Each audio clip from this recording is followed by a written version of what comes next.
It was funny when I met my wife, she had asked, what do you do? And I said, I run the video boards at, the Kohl Center. And she thought, oh, well, that's nice. What do you do with the rest of your time?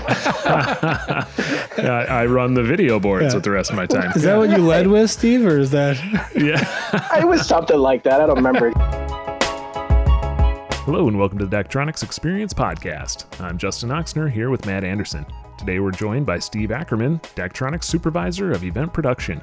He's going to talk about our event production services, what it includes, other services surrounding event production, and even what event producers might be doing with their downtime. And we're here today with Steve Ackerman. Steve's an event producer, and he oversees our event production people. How you doing, Steve?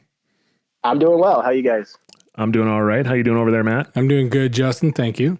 All right. We're in some new digs due to the situation out there. We're in the Daktronics podcast bunker or Matt's basement, trying to keep some social distancing here. But we're here to talk about event production at Daktronics, the fact that we do it, and what Steve does to kind of help with that. So, Steve, can you tell us a little bit about what the event production is that Daktronics offers?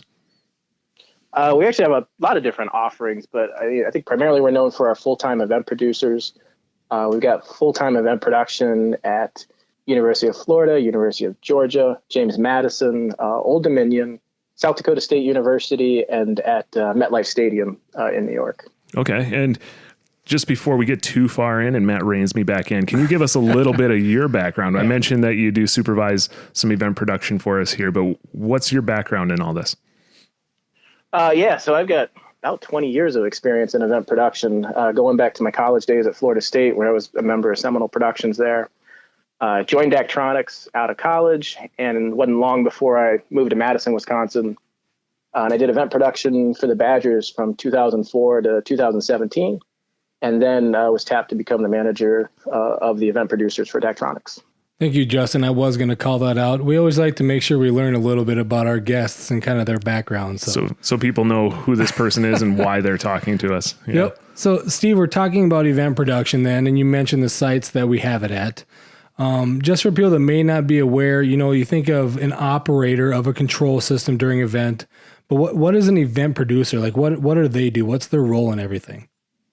Well, it's a little different from site to site. I mean, that's the nice thing about the service that we offer is it's so customizable to meet, the needs of that particular customer.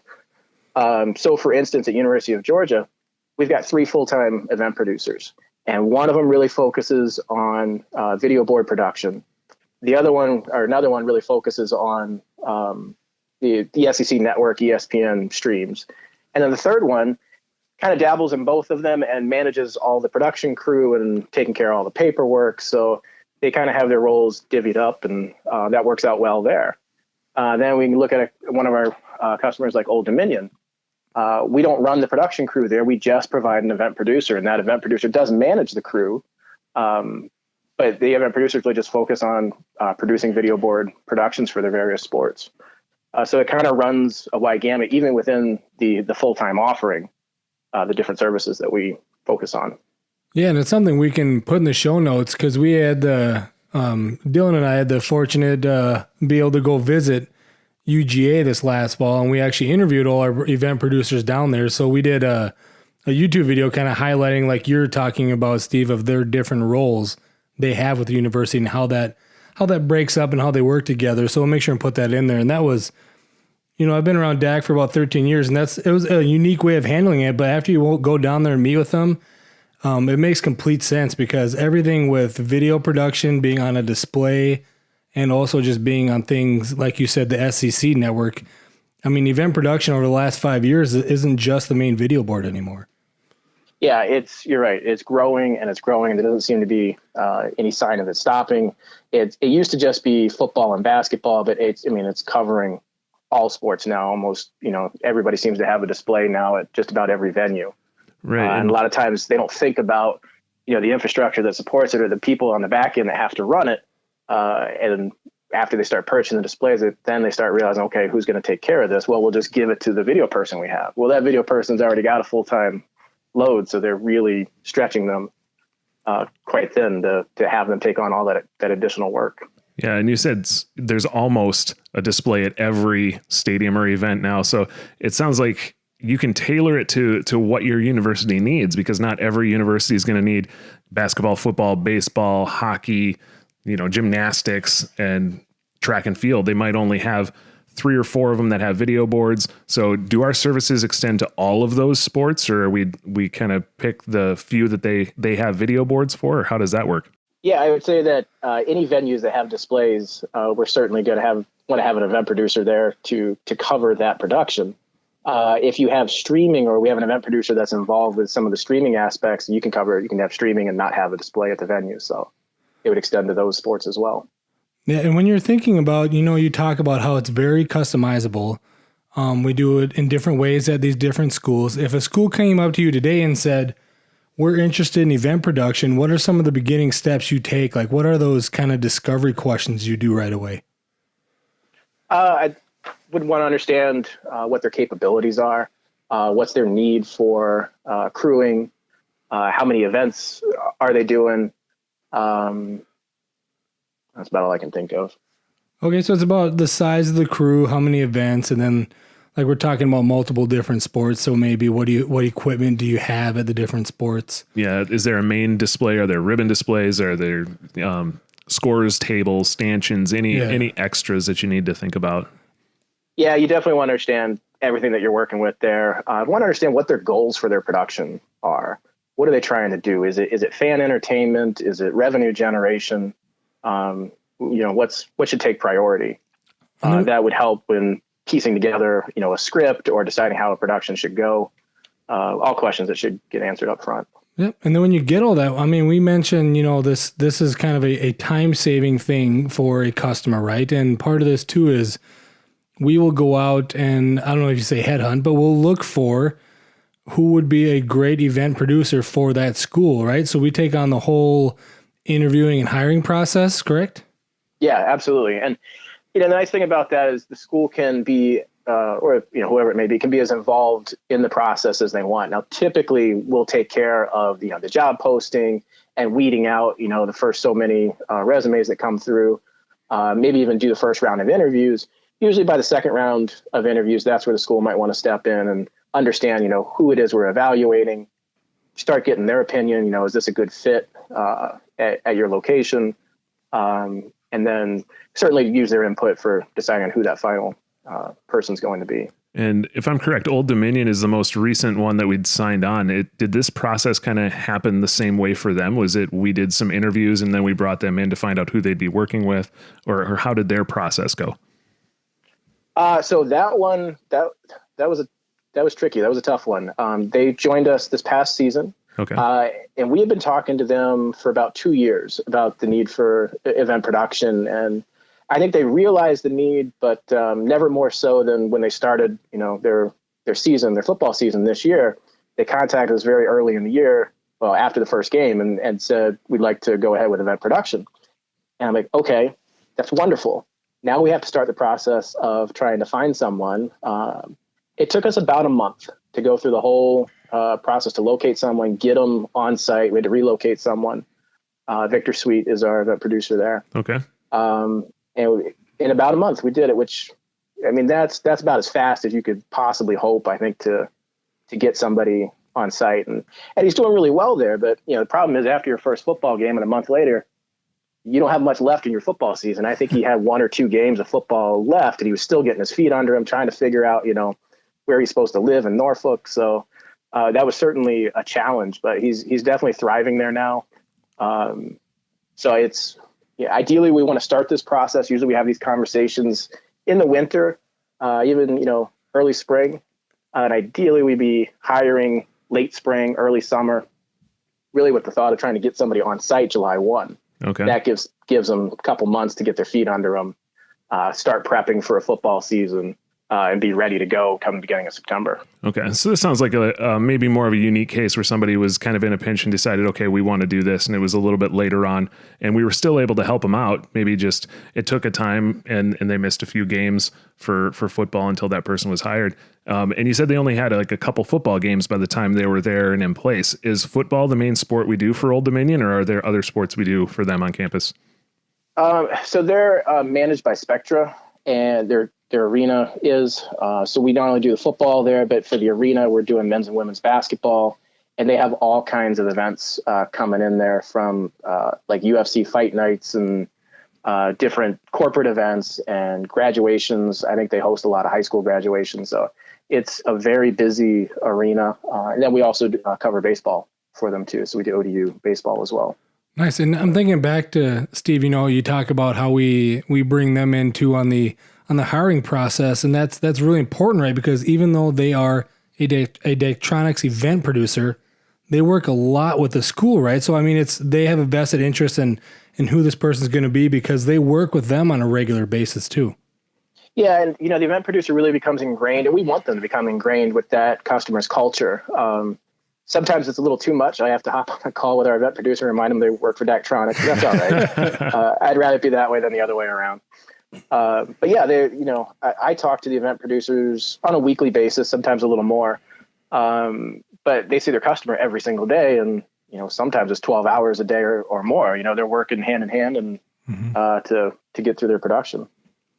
So when thinking about the main advantages of why would someone want to hire a Daktronics event producer versus maybe doing their own interviewing and finding their own candidates to do it, what are some of the reasons why someone would go with Daktronics for that service versus themselves?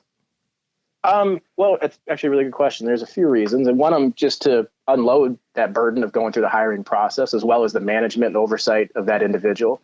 That would all be handled by us. The other thing too, we do for event production, we'll do a minimum of a 3-year contract. If they want to extend beyond that, we certainly can. We'd be happy to do that. But now it's our responsibility to provide that event producer over the course of those 3 years. We've seen a lot of turnover in this industry, and if your event producer and it's your internal event producer were to up and leave in December, that's on you to find the replacement. Now, if you have a contract with us, that becomes our problem. We have creative ways to get through that. We have a lot of folks in event production and beyond, and we will fill those gaps until we can find the right person to come back in there. Now, fortunately, that hasn't been a problem. We've maintained our event producers at their sites, but if it were to happen, something were to come up, someone were to leave for whatever reason, it becomes our responsibility to fill that gap.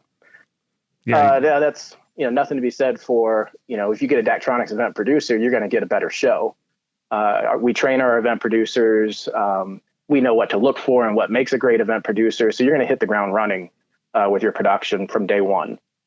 And then, if anything comes up, you're plugged into Daktronics. You've got a Daktronics person on site. They know exactly what resource to contact to either get answers to questions or resolve any issues that might come up. So it just keeps you up and running. So yeah, that's something I heard, down at the UGA trip again, was just that tied directly into Daktronics that you're talking about. It's as there's new features or different things that come up, the event producers are tied into that. And I think when we talked to like Katie Wyndham on a podcast episode, and even Eric Ray, they all talk amongst each other, right? Like you listed out all these sites where we have event production at, and they end up talking to each other on a regular basis. So if one of them is having a problem or tried something cool, the rest of them can learn from that and kind of join in on that together. Yeah, that's exactly right. And we have a weekly call on Monday, all kinds of conversations, everything from, what have you done this past weekend or past week that's worked really well? What sort of things are you seeing that's not working? Here's some of the latest and greatest of what to expect that's coming, product wise from Daktronics. It's just, it's a lot of good information, a lot of knowledge, really good conversation about, what's going on. And you could take that information back to your site to either, it could be improvements in efficiency in the production. It could be just a new idea or even a new feature to run that you might have found out about. When I was in event production at Wisconsin, I think one of the biggest things I struggled with was finding out what others were doing. Mm-hmm. I was so ingrained in what was going on there. And as soon as, you never had a chance to travel. Sure, I'd love to go see a basketball game at somebody else's venue. But when the basketball team's playing there, well, we got a hockey game going on that night, so I can't go. So it's a really unique setup that we have where these event producers from different sites are able to communicate so frequently. Yeah, it's probably good that they get on that call and are able to share ideas and communicate with one another, and they can use that to find new ideas and share ideas. Absolutely. And you talk about it's unique in college is that way, right? So you're talking about, one sport is over. Well, now there's another one starting right up. And I remember it was one time we had Mike Dewsnap on from the Tampa Bay Bucks had mentioned that because he was an event producer at UGA for a while. And when talking about, the differences between them is that, and obviously an NFL game is really, really important as they happen. So the pressure on that. But then when they're done with the football season, they're getting ready for the next season, but it's kind of like an actual off season. It's not to say they don't do anything in the off season, but he said it was a lot different than just jumping right into the next sport when it comes to like a college production. Yes. Yeah. There's no question. College is very different, especially in the sheer number of events that they have going on, and it's only increasing.